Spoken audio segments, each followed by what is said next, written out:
खुद को करें अपडेट, महाभारत से सीखें ऐसे ही 4 सबक। यह सवाल अक्सर उठता है कि हमारे पौराणिक इतिहास को जानना क्यों जरूरी है।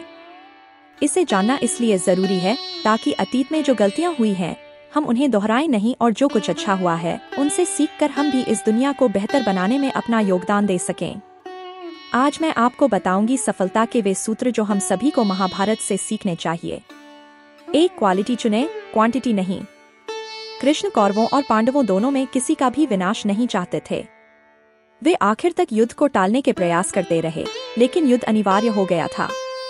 कृष्ण ने दुर्योधन और अर्जुन दोनों को एक विकल्प दिया, एक तरफ मेरी अक्षौहिणी नारायणी सेना है तो दूसरी तरफ मैं अकेला। जिसे जो चाहिए चुन लीजिए। एक कृष्ण, वह भी निहत थे। हालांकि क्वालिटी से भरपूर दुर्योधन ने क्वांटिटी चुनी तो अर्जुन ने क्वालिटी। लेकिन युद्ध का परिणाम क्या हुआ, सब जानते हैं।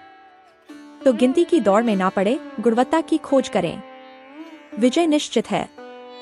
तो समय के साथ बदल जाएं। चौसर में हारने के बाद पांडवों को 12 साल के वनवास और 1 साल के अज्ञातवास पर जाना पड़ा। अज्ञातवास की परिस्थिति बेहद कठिन थी। उन्हें हर हाल में छुपना ही था, और छुपने वाले भी कौन, वे जो लाखों में भी पहचान लिए जाएं, पांडव पुत्र। इनका अज्ञात रहकर छिपे रहना एक असंभव सी चुनौती थी। लेकिन इस चुनौती से घबराकर इस पर आंसू बहाने के बजाय पांडवों ने तय किया कि समय बदला है तो हम भी बदल जाएं। वे छिपने के लिए राजा विराट के यहाँ जा पहुँचे। वीर पुरुष अर्जुन बृहन्नला का रूप धरकर राजा की बेटी उत्तरा को नृत्य सिखाने लगे। युधिष्ठिर जो खुद चौसर में हार गए थे, वे राजा विराट को चौसर सिखाने लगे। इसी बहाने उनको महल में रहने की अनुमति मिल गई। भीम, जिनका भोजन सैकड़ों रसोइये मिलकर बनाते थे, वे खुद रसोइया बन गए। और द्रौपदी, जिनके आगे पीछे दासियों की सेना चलती थी, वह स्वयं दासी बनकर रानी सुदेशना की सेवा करने लगी। उन्होंने यही सोचा, जब आंधी गुजर जाएगी फिर जौहर दिखाएंगे। वक्त अच्छा है तो मखमल पर कदम रखते हैं, वरना अंगारों पर चलने का भी दम रखते हैं। 3. अपनी जानकारी अपडेट करें। अभिमन्यु अर्जुन का पुत्र था, जो महापराक्रमी और जन्मजात योद्धा था। कहते हैं उसने माँ के पेट में ही चक्रव्यूह को तोड़ने की विद्या सीख ली थी। लेकिन गलती क्या हुई कि उसने अपनी विद्या को कभी अपडेट नहीं किया। उसने जितना सीखा था उसी पर रुक गया, शिक्षा पूरी नहीं की।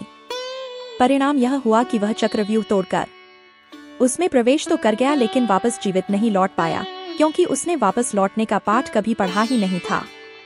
इस तरह संभावनाओं से भरा हुआ एक तेजस्वी युवक अकाल मृत्यु के अंधकार में खो गया, सिर्फ इसलिए कि उसकी जानकारी अधूरी रह गई थी।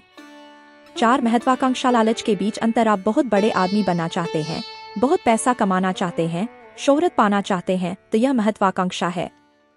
लेकिन यह सब अगर आप किसी का हक मारकर करना चाहते हैं तो यह लालच है। महत्वाकांक्षा जितनी अच्छी चीज है, लालच उतनी ही खराब। दुर्योधन चक्रवर्ती सम्राट बनना चाहता था। उसकी महत्वाकांक्षा थी कि सिर्फ हस्तिनापुर ही नहीं, 10 दिशाओं में उसका राज हो। लेकिन उसे लालच का अभिशाप डस गया। उसने अपने ही भाइयों का हक मारना चाहा।